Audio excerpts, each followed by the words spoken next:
Salam saudara-saudara sekalian. Kita berjumpa kali ini dalam ibadah online. Masih dalam situasi pandemi COVID-19 atau sering disebut dengan virus corona.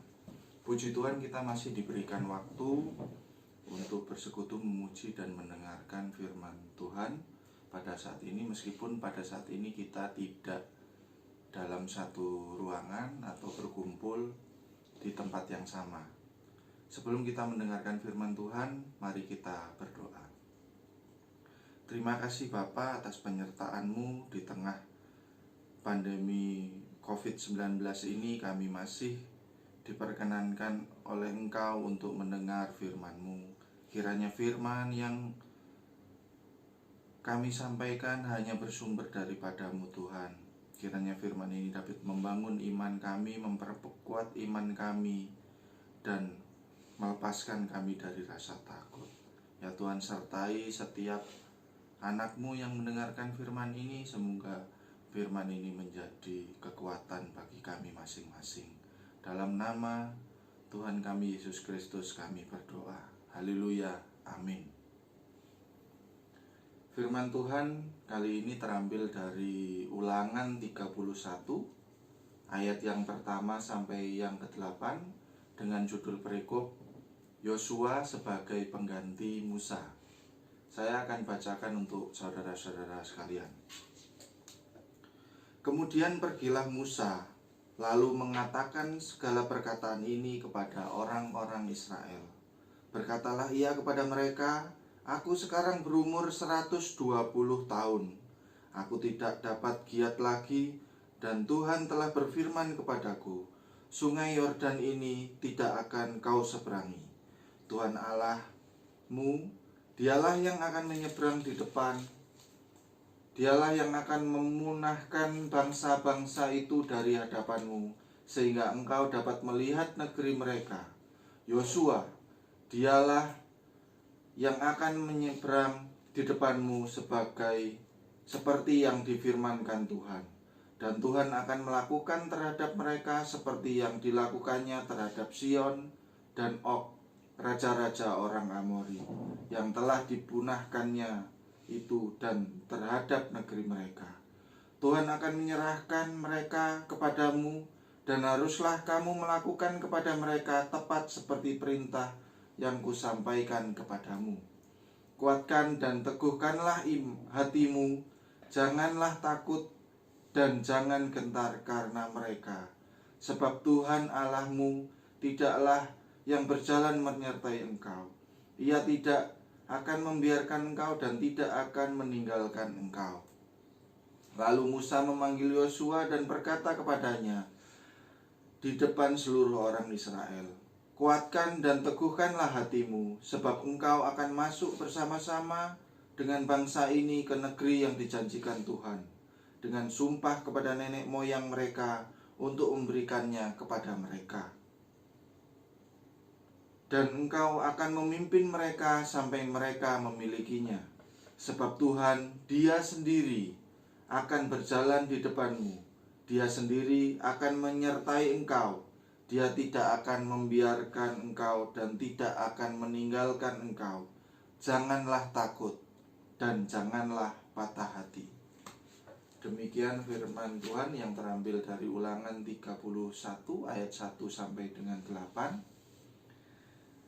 Tema khotbah pada saat ini adalah jangan takut, dan kami beri judul Iman Mengalahkan Rasa Takut. Ulangan 31 ayat 1 sampai 8 menceritakan tentang penggantian pemimpin, yaitu dari Musa ke Yosua. Kita semua tahu Musa diberikan kepercayaan oleh Allah untuk memimpin bangsa Israel keluar dari tanah Mesir menuju ke tanah Kanaan, tanah perjanjian. Namun Tuhan tidak memperkenankan Musa untuk masuk ke tanah perjanjian karena ketidaktaatannya kepada Tuhan, seperti yang tertulis dalam ayat yang kedua.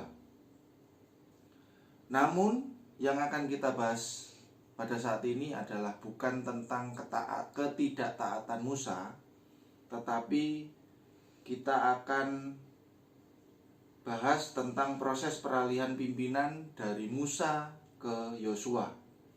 Pada ayat yang ketiga, Musa berkata kepada bangsa Israel bahwa penggantinya adalah Yosua, seperti yang telah difirmankan Tuhan.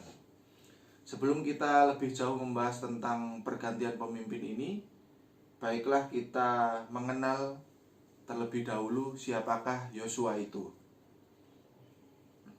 Yosua adalah pembantu Musa, dan Yosua menjadi salah satu dari 12 pengintai yang dikirim Musa untuk melihat tanah Kanaan.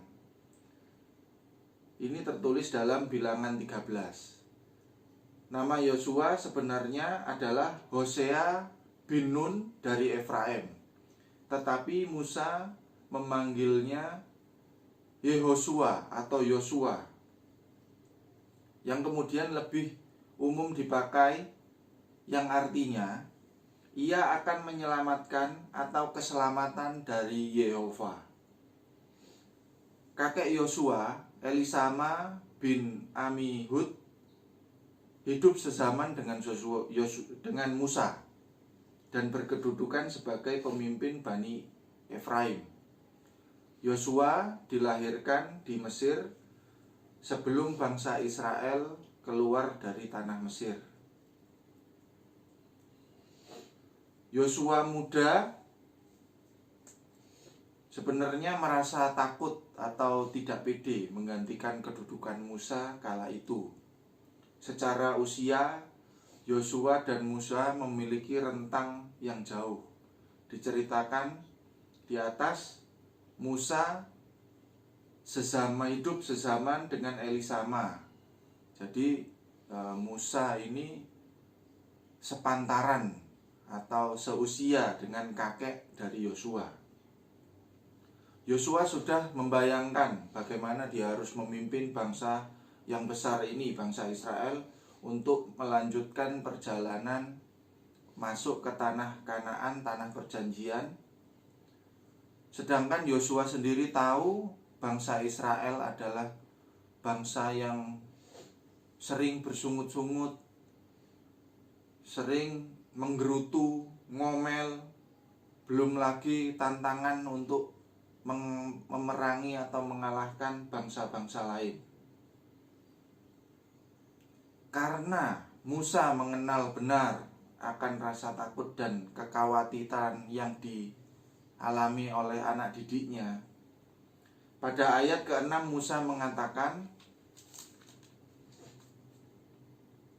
"Kuatkan dan teguhkanlah hatimu, janganlah takut dan jangan gemetar karena mereka.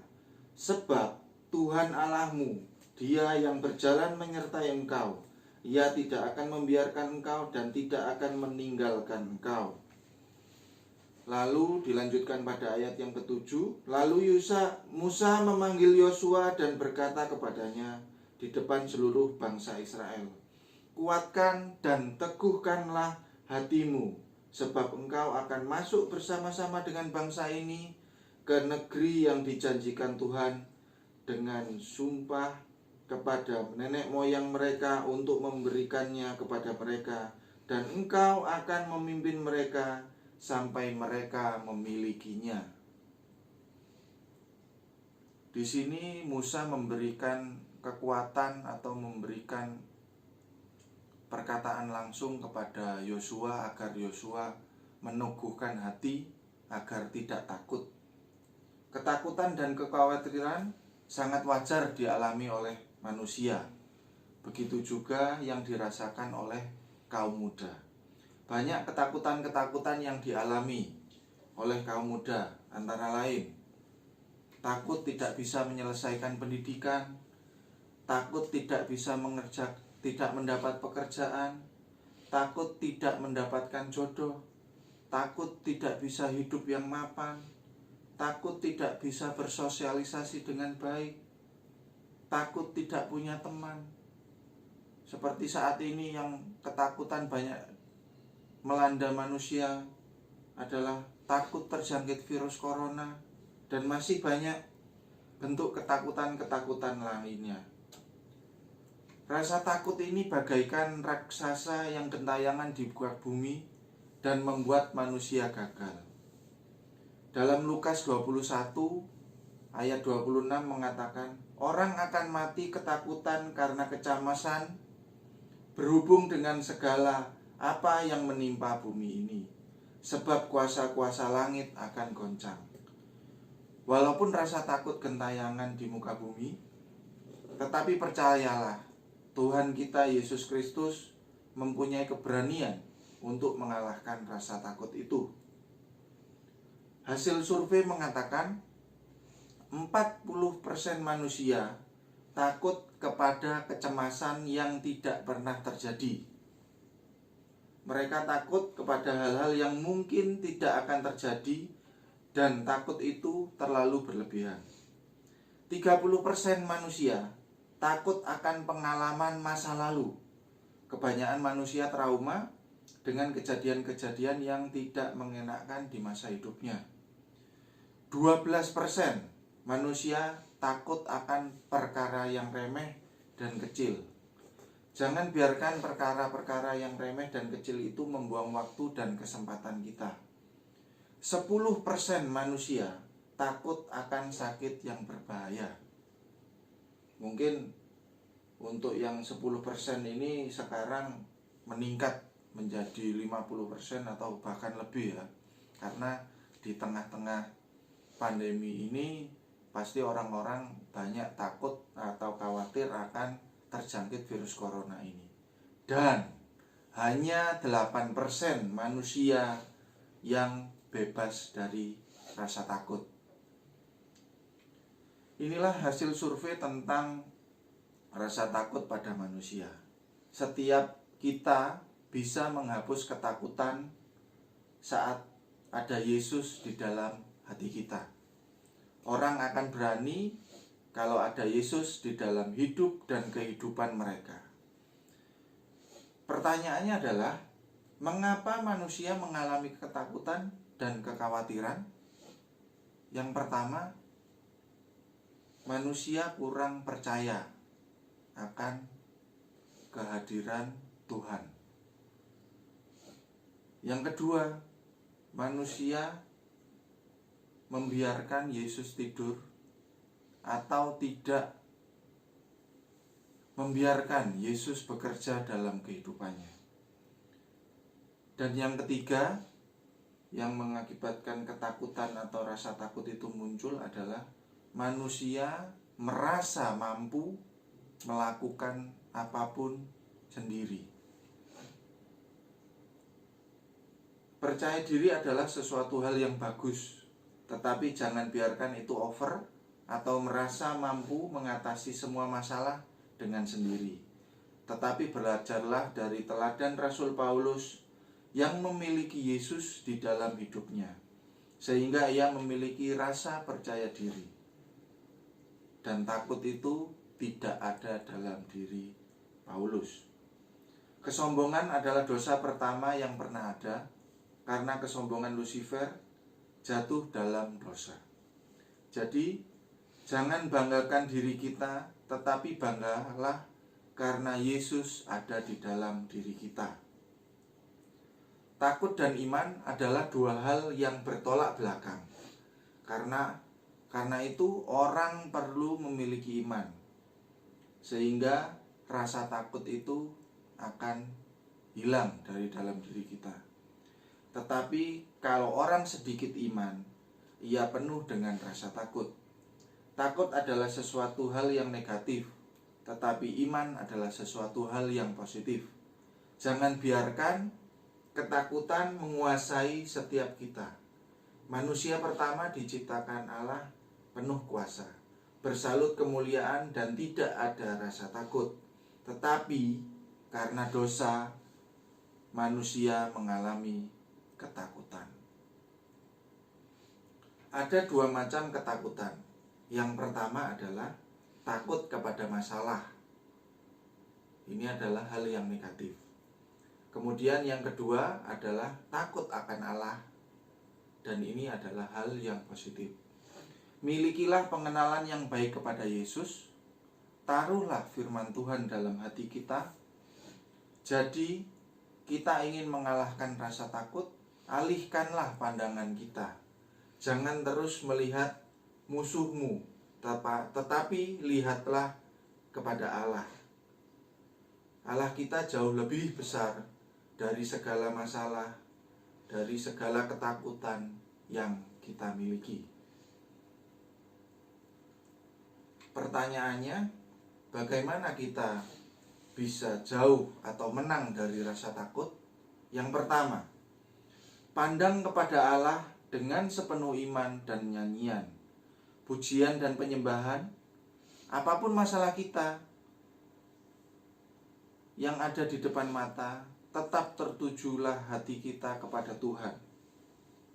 Adalah baik untuk menyanyikan syukur kepada Tuhan dan untuk menyanyikan mazmur bagi namanya, ya, yang maha tinggi. Seperti yang tertulis dalam Mazmur 16 ayat 8. Biarlah nyanyian, pujian, dan penyembahan terus kita naikkan pada Tuhan, apapun kondisi yang kita alami sehari-hari, karena semua itu baik adanya.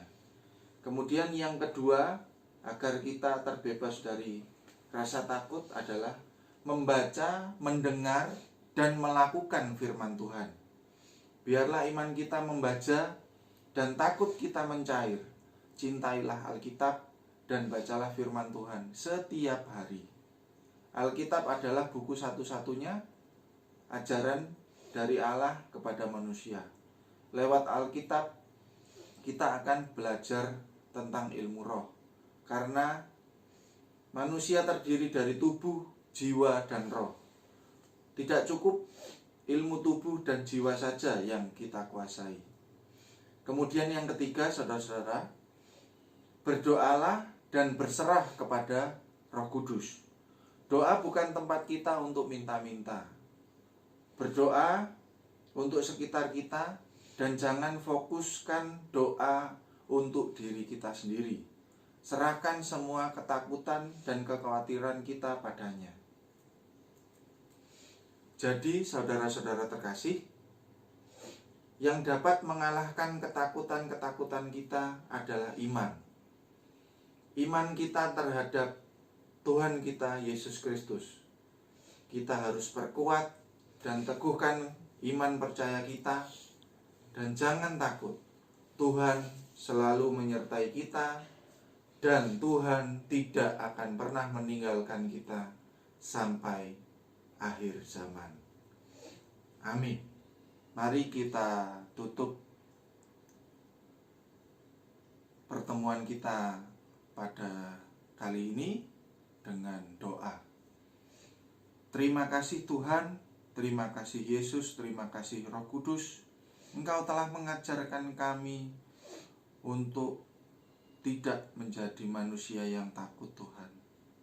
Dengan cara mempertebal iman dan kepercayaan kami kepada Engkau.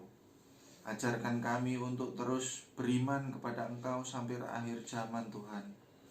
Karena kami yakin dan percaya Engkau selalu menyertai kami, selalu melindungi kami. Jauhkan kami dari ketakutan, dari kekhawatiran Tuhan. Biarlah Engkau selalu melindungi, menyertai, dan memberkati kami. Inilah doa kami Tuhan, dalam nama-Mu, Tuhan kami Yesus Kristus, kami berdoa. Haleluya, amin. Sampai berjumpa kembali dalam pertemuan yang lain. Tetap sehat selalu. Tuhan Yesus menyertai kita semua.